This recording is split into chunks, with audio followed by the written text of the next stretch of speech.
Palang umaga po sa ating lahat. Samahan niyo po ako sa araw na ito. Almusal tayo with Neb. At kasama pa rin po natin ang ating Panginoong Jesus dahil ating pong pag-uusapan ang mga salita niya sa araw na ito. Ano po? So, umpisahan po natin ito sa isang pangyayari sa buhay natin. Alam naman po natin na ang buhay natin ay may hangganan. So, ibig pong sabihin, tayo ay mamamatay. Tayo ay lilisan dito sa mundong ibabaw. Ano po? Ang tanong, kailan ho kaya ito mangyayari? Hindi ho natin alam. Di ba? Darating at darating po yan. Ang tanong pa is, handa po ba tayo pag dumating ang oras na yan? Kayo po ang makakasagot niyan, ano? Pero tanong natin yan sa sarili natin. Kasi kung hindi tayo handang humarap sa judgment day natin kay Lord, saan ho tayo pupunta? Dalawa lang naman po pupuntahan, no? Either you go to heaven or you go to hell. So, we want to make sure na handa tayo.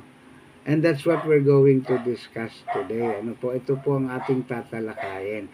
Ano ho ba ang mga dapat nating gawin? Ano ho ba ang mga criteria ng ating Panginoon para tayo makapasok sa langit? Ano po? So, wala po tayong mga sagot dyan kung hindi siya mismo ang sasagot sa atin. Kaya sa araw na ito, tayo po ay makinig sa kung ano ang mga salita ng Diyos na nakasulat dito po sa ating Biblia. At babasahin ko po ito sa inyo isa-isa. Ano? So, umpisa po tayo sa 2 Corinthians 5:10. Dito po ang sabi, dahil tayong lahat ay haharap sa hukuman ni Kristo at bawat isa ay tatanggap ng nararapat ayon sa mabubuti o masasamang gawa dito sa mundo habang tayo'y nabubuhay. Ano po? So, i-judge pala yung mga good deeds natin at titingnan niya ang mga bad deeds din natin. Ano? Dito makikita natin na sa dinami-dami ng tao sa mundo, alam niya ang bawat kilos ng bawat isa. No? Hindi niya nakakalimutan. Kasi ito pala, sa lahat ng gawa mo, ito ay nakasulat na doon sa aklat ng buhay mo. No po? So, napaka-importante na conscious din tayo, natutuo tayo na ating ginagawang mabuti. Kasi alam niya kung ang ginagawa mong mabuti ay may motibo. Diba? So, gumagawa ka ng mabuti for your own sake. So, not valid po yun. Ano? So, talakayin din po natin yan.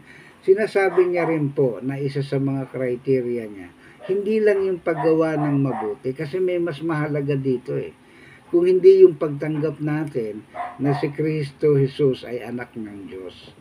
Hindi ho ba? Kasi no one comes to the Father except to Christ, di ba? So, importante ho na tinanggap natin siya sa buhay natin. Dahil ang kaligtasan po natin ay hindi nakabase sa kung anong nagawa natin. Kung hindi, ito ay already a biyaya po, no, na ibinigay na sa atin. Isang grasya ito para sa atin ng Panginoong Diyos sa pamamagitan ni Kristo Jesus po, no? So, pagkilala natin, pagtanggap natin kay Kristo Jesus ay mahalaga. Mahalaga pong criteria.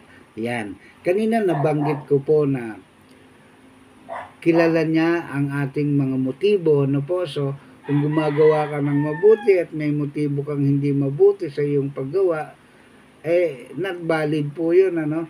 So, makikita niya rito kasi dito tinitingnan niya rin po ang ating mga puso.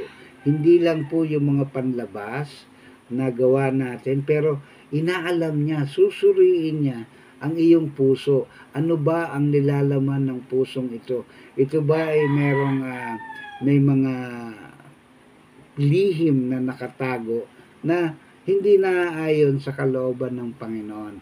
So, malalaman. So, wala po tayong sekreto na pwedeng itago, no? So, pag binasa po natin ito sa 1 Corinthians 4:5, sabi po dito, ang Panginoon ang maglalantad ng mga bagay na nalilihim sa kadiliman. Ano po?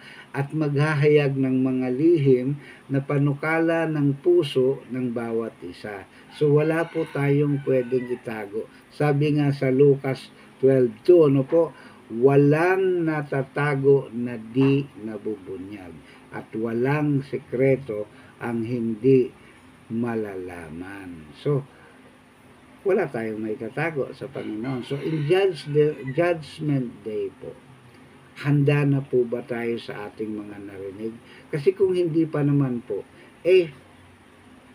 alam niyo na. Sabi ko nga kanina, either you go to heaven or you go to hell. So, nasa sa inyo na po yan. Ano? So, good deeds, pananampalataya at pagtanggap natin kay Kristo Jesus, at kailangan malinis ang ating puso. Napakasimple po, no?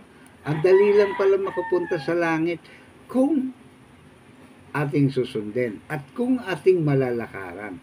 Kaso in reality po, sa mundo marami tayong mga kinakaharap ng mga problema o mga sitwasyon sa buhay na nagpapahirap para tayo talaga makasunod sa kalooban ng ating Panginoon. Kaya pilitin po natin na maging totoo tayo sa pananampalataya, makinig tayo sa mga salita,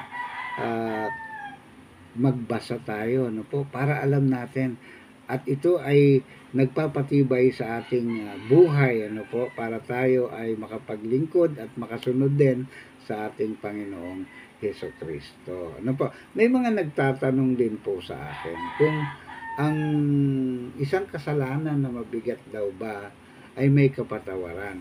So, hindi po rekta kung anong kasalanan ang pinakamabigat, ano, pero dito po kasi, kahit gaano kabigat ang iyong kasalanan at gaano kalaki man yan, mas malaki pa rin daw po ang pagmamahal ng ating Panginoon Diyos. At ikaw ay mapapatawad, no? Pag sinabi nga nating mortal sin, wala na bang kapatawaran? Meron po, meron. Pero seryoso po dapat kayo sa paghingi ng tawad. Ano? Yung bang pagsisisi at kailangan mong sabihin ito sa Panginoon. Sa atin pong Catholic doctrine, ano, kailangan po natin itong ikumpisal sa pare, no? So, at pag nakumpisal po natin kung ano man 'yon, may mga kaakibat pong aksyon ito na gagawin para ikaw ay totoong nagsisi, no?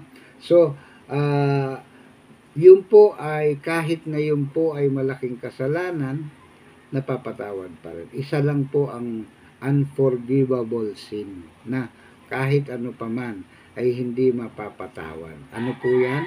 Yan po yung blasphemy. Blasphemy against the Holy Spirit po. Nakasulat po yan sa Matthew 12:31-32. Ano po?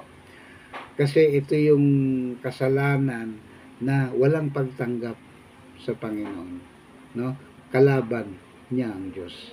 So, hanggang dito na lang po tayo.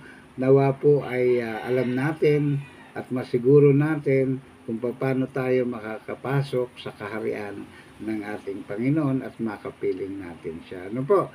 So, salamat po ulit. God bless po sa atin lahat. At bukas po ulit, almusal tayo with Ned.